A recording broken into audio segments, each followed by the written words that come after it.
I'd feel bad if I was on vacation. I'd feel bad if I didn't stick with my tracking. This time it was Wednesday, I think, and I just didn't track for 3 days. Enjoyed my family, enjoyed my meals.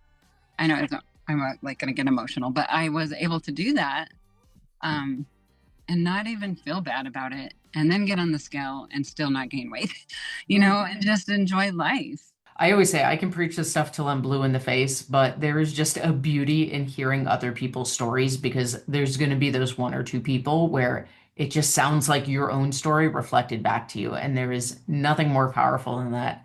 So I am super excited to chat today. We have Debbie White with us, who is a very recent graduate of our Ignite program and just an absolute rock star. You'll see her before and after pictures with us.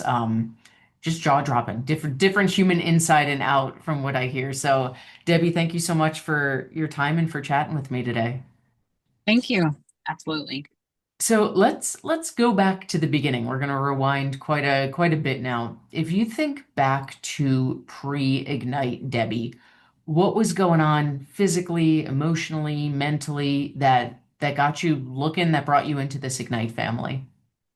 Yeah.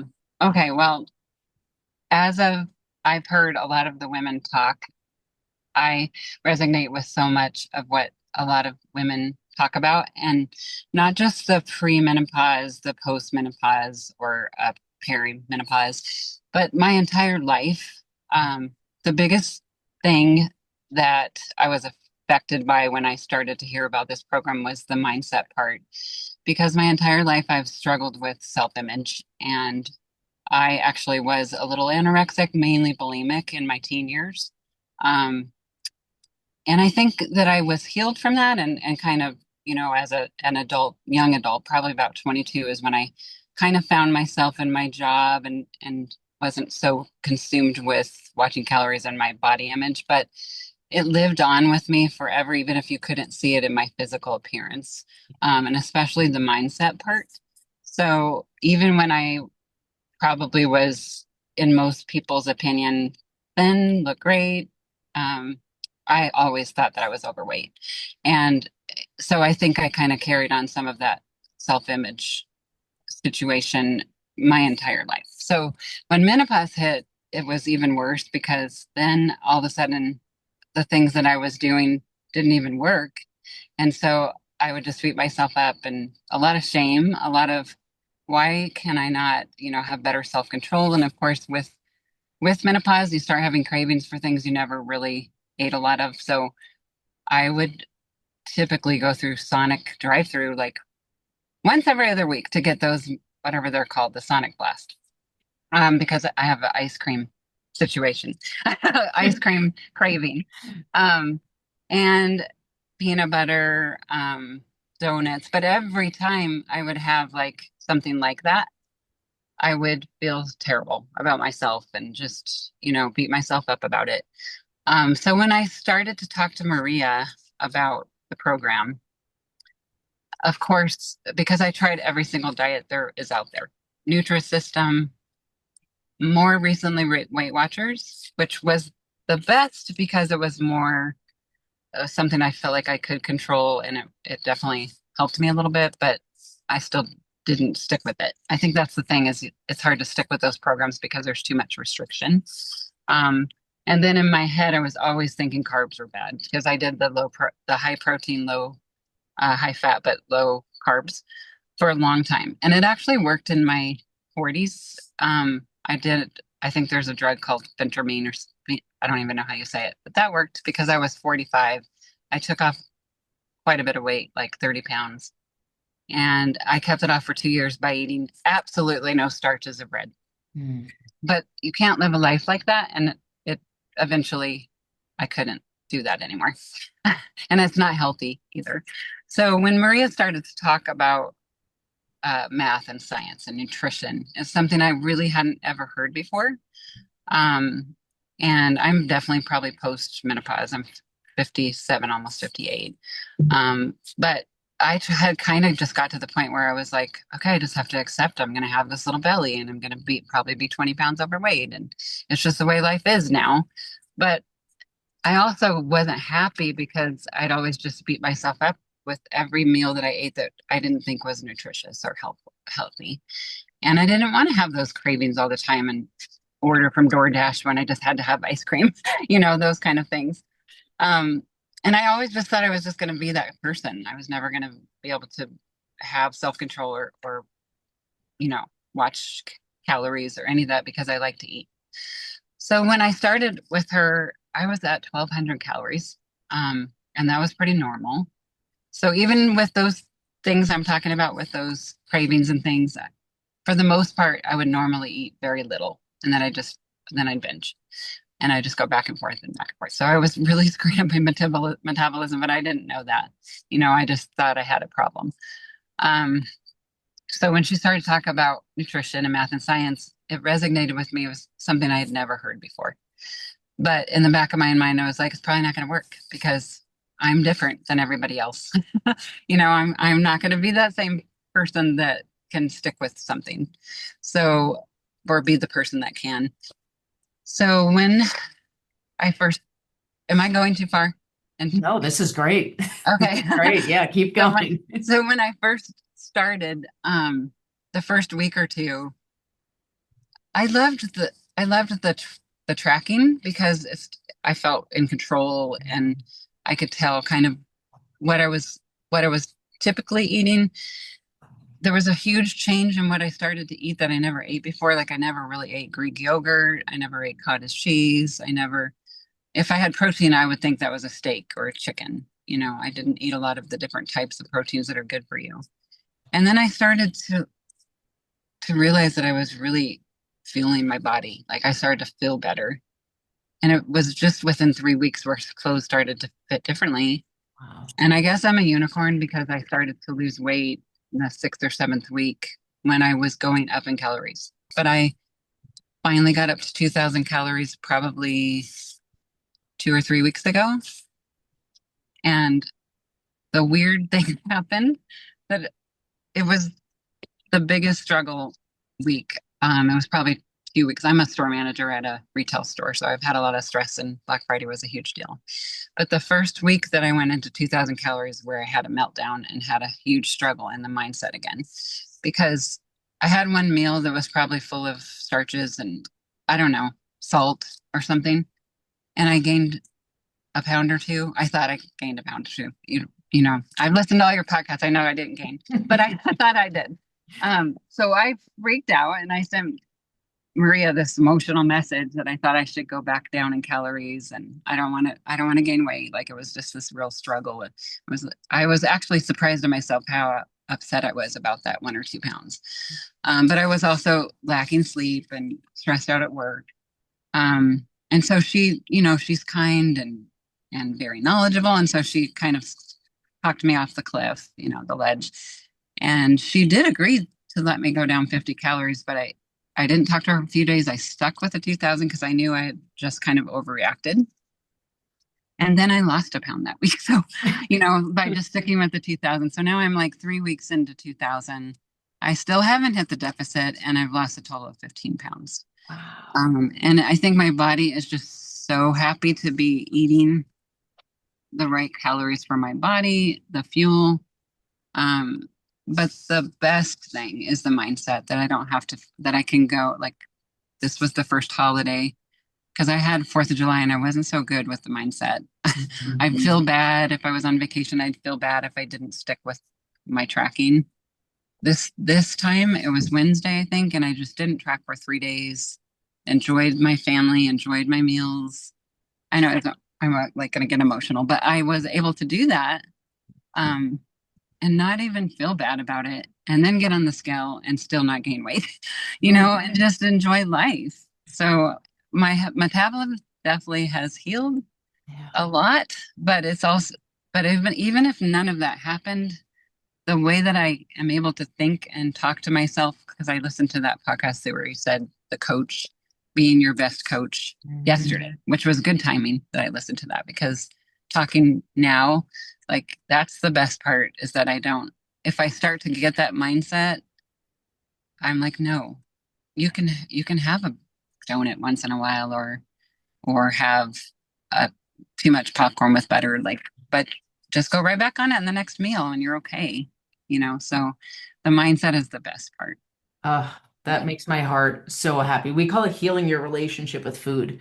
And honestly, that is not a term that I came up with. It's something that's been said to us over years and years and years because I think especially as women, we've grown up in a culture where we call it the shame, blame, guilt, right? We eat something and the shame, blame, guilt kicks in. And when we start thinking of nutrition as a skill that we can master, it just kind of organically takes away that shame, blame, guilt, right? It's like, oh, yeah, this popcorn with butter is not the most nutritious choice I can make, and I can keep hitting my goals and fit it into my budget, so to speak.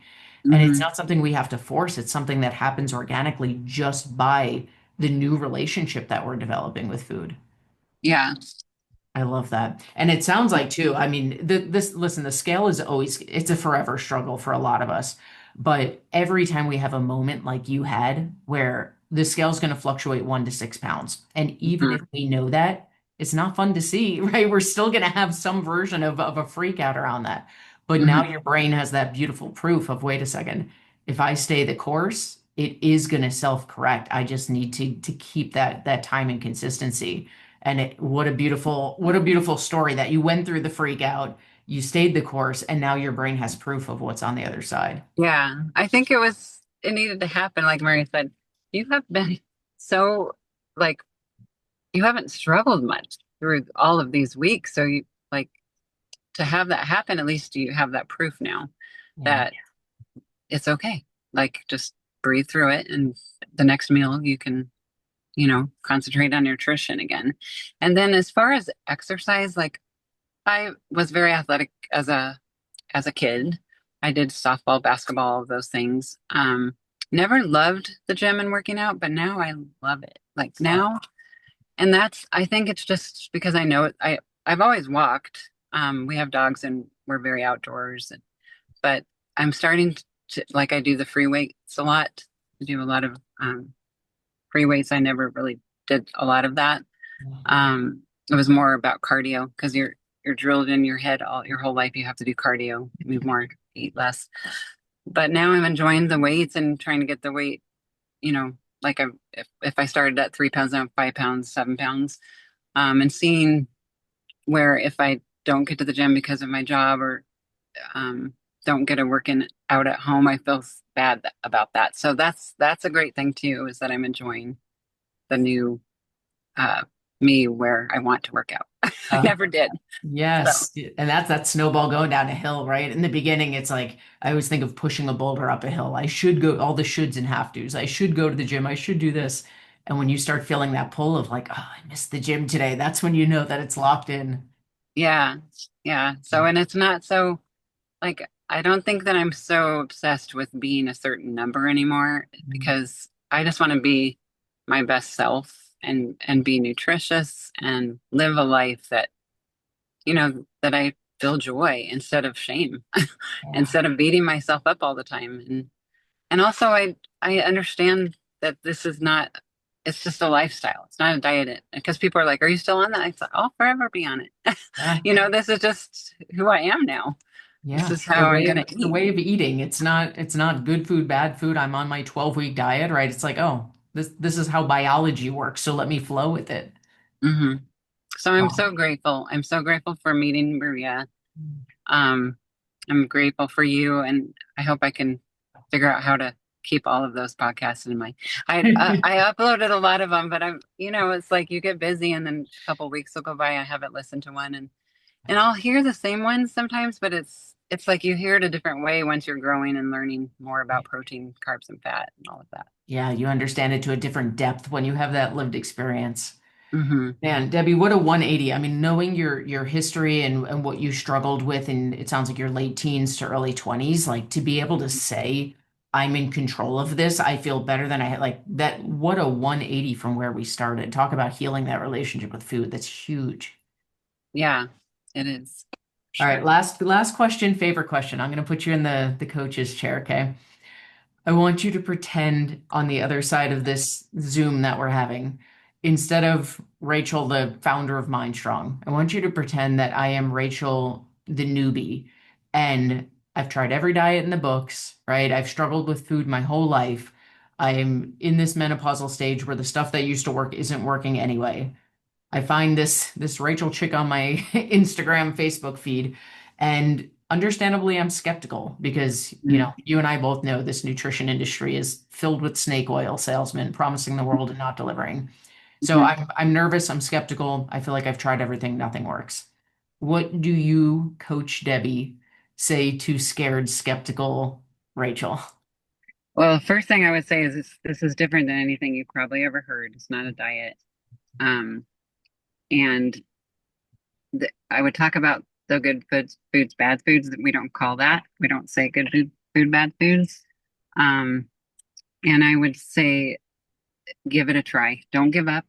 Like at first, it might seem hard for your brain to go up in calories if you start out with a lower, like if your normal eating is at a low calorie, you're going to have the healing stage. The healing stage is worth it for what's on the other side. I would just say have hope because this is different and it's something that you're going to be able to, you know, keep with you for the rest of your life and it's going to be life changing. And I'm not like I've heard those things over the stupid pills that are sold on online. I've heard those things from Weight Watchers, but this is just different. It's not, it's just about how we're intended to eat, and especially in a menopausal body or post-menopausal, you got to get more protein. You need carbs. And that's still something in my brain that I have to tell myself all the time that I need carbs because I heard it for so long in my life that they're bad. So I'm still working through that, but it's a process. But I would just tell that person that to believe in themselves enough to give it a try. I love that. I love that line. The healing stage is worth it for what's on the other side because, man, that healing stage can be slow and tedious and annoying, and no one wants to do it. But when you do it correctly, you never have to do it again, and it's worth it for what's on the other side of it. That was beautifully said. Yeah.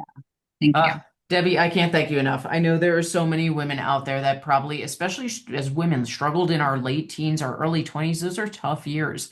And as you know better than most, that stuff sticks with you. Even when you're on the other side of it, those belief patterns are wired into our brain. So hearing you talk about the mindset work, hearing you talk about this healed relationship with food, like you are going to inspire many, many women out there. So thank you for sharing your story with us.